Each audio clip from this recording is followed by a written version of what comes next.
Hello friends, तो कैसे हो आप सब। तो आज की इस वीडियो में हम बात करेंगे कि कौन है असल प्रिंस, इंडिया का प्रिंस या फिर पाकिस्तान का प्रिंस। तो चलिए बिना किसी देरी के वीडियो को स्टार्ट करते हैं।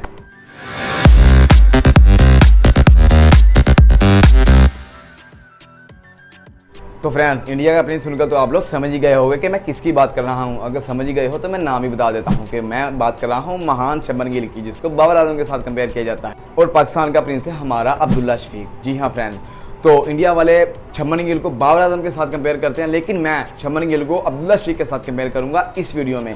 तो बात करेंगे स्टेट से, कोई इधर उधर की बात नहीं करेंगे। तो कुछ लोग कहेंगे कि शुभमन गिल और अब्दुल्ला शफीक का कौन सा कंपैरिजन बनता है, शुभमन गिल ओडीआई में टॉप 10 रैंकिंग में और अब्दुल्ला शफीक किधर है।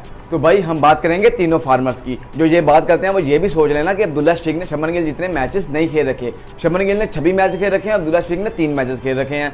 तो इसका तो कोई कंपैरिजन बनता ही नहीं है। और अगर बात करें टेस्ट की, तो टेस्ट शुभमन गिल ने अब्दुल्ला शफीक से ज्यादा खेल रखे हैं और परफॉर्मेंस अब्दुल्ला शफीक की ज्यादा अच्छी है। सेंचुरी अब्दुल्ला शफीक की ज्यादा है, डबल सेंचुरी अब्दुल्ला शफीक के पास है। घर की पिच पे नहीं है, बाहर की पिच पे है। तो बात करेंगे बिल्कुल स्टेट्स के मुताबिक, तो अब्दुल्ला शफीक दुनिया क्रिकेट का दूसरा ऐसा बल्लेबाज है जिसने टी20 क्रिकेट के डेब्यू में और वनडे क्रिकेट के डेब्यू में सेंचुरी कर रखी है। तो शुभमन गिल के पास तो ये रिकॉर्ड भी नहीं है ना।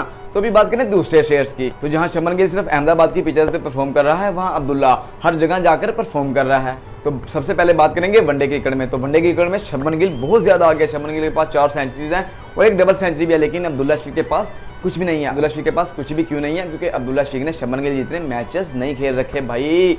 तो अब्दुल्ला शफीक ने सिर्फ 3 मैचेस खेल रहे हैं और शुभमन गिल ने 26 मैचेस खेले हैं। लेकिन अगर हम वहीं पर बात करें अब्दुल्ला शफीक के पहले 3 वनडे मैचेस की, तो पहले 3 वनडे मैचेस में अब्दुल्ला शफीक ने सिर्फ 28 रन बनाए हैं, तो उनका हाईएस्ट स्कोर भी 19 है। वही बात करें शुभमन गिल के पहले 3 वनडे मैचेस की, तो उसकी परफॉर्मेंस भी पहले 3 वनडे मैचेस में इतनी खास नहीं है। तो बात करें शुभमन गिल के फर्स्ट 3 ओडीआई मैचेस की, तो शुभमन गिल अपने ओडीआई डेब्यू में 21 बॉल्स पर सिर्फ 9 ही रन बना सके और दूसरे मैच में शुभमन गिल 11 बॉल्स पर सिर्फ 7 रन बनाकर आउट हो गए। तो 2 मैचेस में शुभमन गिल की भी कोई इतनी खास परफॉर्मेंस नहीं थी, लेकिन इंडिया ने उसको ड्रॉप नहीं किया, उसके साथ कोई नाइंसाफी नहीं की, उसको मौके दिए, चांसेस दिए और वो क्या बन गया। अभी अब्दुल्ला शफीक का भी अफगानिस्तान सीरीज में और एशिया कप में नाम आया, तो आई होप कि वो वहां पे अच्छी परफॉर्मेंस करेंगे। अब बात करें शुभमन गिल के वनडे मैच की तीसरी इनिंग की, तो तीसरी इनिंग में उन्होंने कुछ अच्छी परफॉर्मेंस दी थी। 39 बॉल पे 33 रन बनाए थे। उसके बाद उनको पूरा साल नहीं खिलाया गया और साल के बाद उनको जिम्बाब्वे के खिलाफ लाया गया था और उन्होंने अच्छी परफॉर्मेंस दी थी और फिर उन्होंने एक आधी सेंचुरी भी कर दी थी मेरे ख्याल से। तो शुभमन गिल अपने पहले 3 वनडे में सिर्फ 49 रन ही बना सके 71 बॉल्स पर।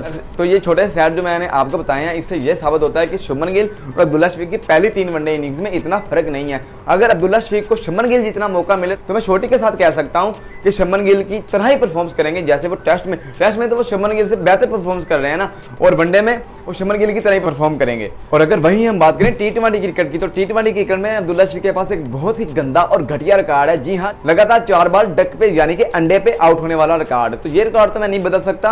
और अगर हम वही बात करें कि इसकी कुछ अच्छी परफॉर्मेंस की, तो डेब्यू में भी जिम्बाब्वे के खिलाफ 129 रन चेज कर रहे थे, तो इन्होंने 41 रन की इनिंग खेली थी और नॉट आउट रहे थे। और फिर न्यूजीलैंड के खिलाफ इनको 2 मौके मिले थे, तो ये अंडे पे आउट हुए। फिर अफगानिस्तान के खिलाफ 2 मौके मिले, अंडे पे आउट हुए। फिर तीसरे मौके में इन्होंने स्कोर मारा था, तो हमारा भी कुछ दिल किया था यार इसने अच्छा किया है। तो इनकी टी20 इंटरनेशनल परफॉर्मेंस सिर्फ आउटसाइड पिचेस यानी कि अवे पिचेस पे है, होम पिचेस पे नहीं है। शुभमन गिल तो अवे पिचेस पे बिल्कुल भी परफॉर्म नहीं करते, वो सिर्फ अहमदाबाद पे परफॉर्म करते हैं। शुभमन गिल की भी टी20 इंटरनेशनल में कोई खास परफॉर्मेंस नहीं है। सिर्फ न्यूजीलैंड के खिलाफ उनकी वो अहमदाबाद की पिच पे वो सेंचुरी निकाल देना, तो उनका टी20 क्रिकेट में कोई 98 या 97 स्कोर है और स्ट्राइक रेट भी उनका अवे पिचेस पे 97 या 98 का है। बस एक उनका 36 बॉल पे वो 46 श्रीलंका के खिलाफ है और एक न्यूजीलैंड के खिलाफ है, वो जो एक सेंचुरी है अहमदाबाद की पिच पे। बाकी शुभमन गिल की टी20 की अगर आप शेयर्स देखें ना, तो आपको ऐसा लगेगा कि जैसे कोई बैट्समैन टेस्ट क्रिकेट खेल रहा हो। और वहीं अगर अब्दुल्ला शफीक का अफगानिस्तान के खिलाफ तीसरा मैच देखेंगे ना, आउटसाइड पिच पे फजलुल हक फरूकी बॉलिंग कर रहा है, मुजीबुर रहमान बॉलिंग कर रहा है, राशिद खान बॉलिंग कर रहा है, तो उनका स्ट्राइक रेट भी आप देख लें। तो टी20 क्रिकेट में भी अब्दुल्ला शफीक और शुभमन गिल में इतना फर्क नहीं है, क्योंकि शुभमन गिल के पास इतनी सेंचुरी, अगर शुभमन गिल की वो सेंचुरी निकाल दे तो अब्दुल्ला शफीक उनसे बेहतर है। ठीक है, वो टेस्ट की तरह नहीं ना खेलते टी20 को, वो टी20 को टी20 की तरह खेलते हैं। बात करें टेस्ट की, तो मैंने टेस्ट का पहले ही आपको बताया है। तो टेस्ट में मैंने आपको पहले बताया है कि अब्दुल्ला शफीक ने शुभमन गिल से बहुत ही कम मैच खेल रखे हैं। शुभमन गिल ने 33 इनिंग खेल रखी हैं और अब्दुल्ला शफीक ने सिर्फ 26 इनिंग खेल रखी हैं। तो 26 इनिंग में अब्दुल्ला शफीक के 1220 रन हैं और एक डबल सेंचुरीज है और 4 टेस्ट 100 हैं और एवरेज भी 50 की है। और वही बात करें हम अगर शुभमन गिल की, तो शुभमन गिल ने अब तक 18 मैचेस में 33 इनिंग खेलकर 966 रन बनाए हैं, वो अभी तक 1000 के पास भी नहीं गया। 33 इनिंग में अब्दुल्ला शफीक 26 इनिंग में 1200 बना रहे हैं और उनकी सिर्फ 2 ही सेंचुरी हैं और डबल सेंचुरी तो उनकी है ही नहीं ना। तो कुछ लोग बोलते हैं कि शुभमन गिल ने जो ऑस्ट्रेलिया के खिलाफ 91 बनाया था वो अब्दुल्ला शफीक का पूरा कैरियर है। भाई पूरा कैरियर उठा के तो देखो पूरे कैरियर में है क्या, पूरे कैरियर में एक डबल सेंचुरी है। श्रीलंका की टिकी पिचेस पर 160 रन विनिंग केस में है, जो मैच जिसने जिताया था भाई याद होगा आपको, जो चेस किया था, ठीक है, और 50 की एवरेज है और 400 हैं। तो शुभमन गिल और अब्दुल्ला शफीक का टेस्ट में कोई कंपैरिजन नहीं बनता। अब्दुल्ला शफीक आसमान पर और शुभमन गिल ज़मीन में भी नीचे है उससे। तो वनडे में मैं कह सकता हूँ कि यार शुभमन गिल ज़्यादा है और मैंने आपको वजह बताई है कि वनडे में शुभमन गिल क्यों ज़्यादा, क्योंकि शुभमन गिल को मौके मिले हैं, चांसेस मिले हैं। अब्दुल्ला शफीक को क्या नहीं मिला, ना ही मौका मिला है ना ही चांस मिला है। तो आप लोग खुद समझदार हैं कि अगर अब्दुल्ला शफीक को मौके मिलते तो शायद वो, मैं छोटी के साथ कह रहा हूँ कि अब्दुल्ला शफीक भी इतनी परफॉर्मेंस करते, बाकी ये नहीं हो सकता कि करते, ठीक है। तो कुछ भी हो सकता है यार, ये क्रिकेट है भाई, इसमें बाबर आजम विराट कोहली जैसा को भी बुरा टाइम आ जाता है, तो ये तो फिर भी उनके प्रिंस हैं। तो आपने शुभमन गिल का वेस्ट इंडीज वाला टूर भी देखा ही होगा, अभी ये 3 T20 इंटरनेशनल हो गया, उसकी कोई परफॉर्मेंस नहीं है, बस वो फ्लो और टेस्ट की तरह खेल रहा है और जब शार्ट की करता है तो वो आउट हो जाता है। मैं शुभमन गिल के खिलाफ नहीं हूँ, मैं तो बस कुछ लोगों को ये बताना चाहता हूँ कि आप इसको बाबर आजम के साथ कंपेयर करते हैं, भाई ये तो हमारे अब्दुल्ला शफीक के मुकाबले का भी नहीं है। हाँ माना कि अब्दुल्ला शफीक की कुछ उम्र ज़्यादा है यार, पाकिस्तान की वनडे की टीम इतनी कंसिस्टेंट है, ठीक है, सारे प्लेयरों की जगह इतनी पक्की है कि इसको चांस ही नहीं मिल रहा भाई वनडे में, ठीक है। इमाम है, फ़खर है, बाबर है, रिजवान है, सलमान अली आगा, इफ्तिखार, हरस की लड़ाई चल रही है और नवाज इमाद की लड़ाई चल रही है, शदाब उसामा मीर की लड़ाई चल रही है, ठीक है, नसीम और वसीम की लड़ाई चल रही है, शहीन और रफ को तो कोई रिप्लेस नहीं कर सकता।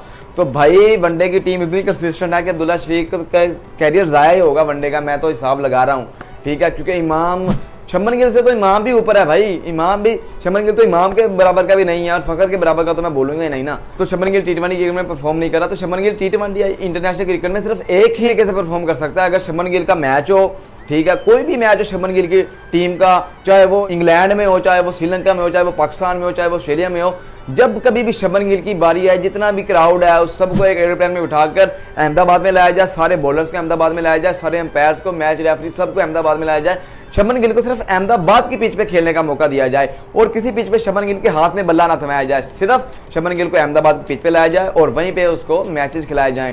एक हिस्से में शुभमन गिल परफॉर्म कर सकते हैं, तो मैंने बता दिया। तो BCCI बहुत ही अमीर बोर्ड है, तो वो शुभमन गिल को ला भी सकता है अहमदाबाद की पिच पे एरोप्लेन पे बिठाकर। तो मेरी बात पे BCCI बिल्कुल गौर करना, वरना शुभमन गिल ने T20 क्रिकेट से रिटायर्ड हो जाना है, ठीक है।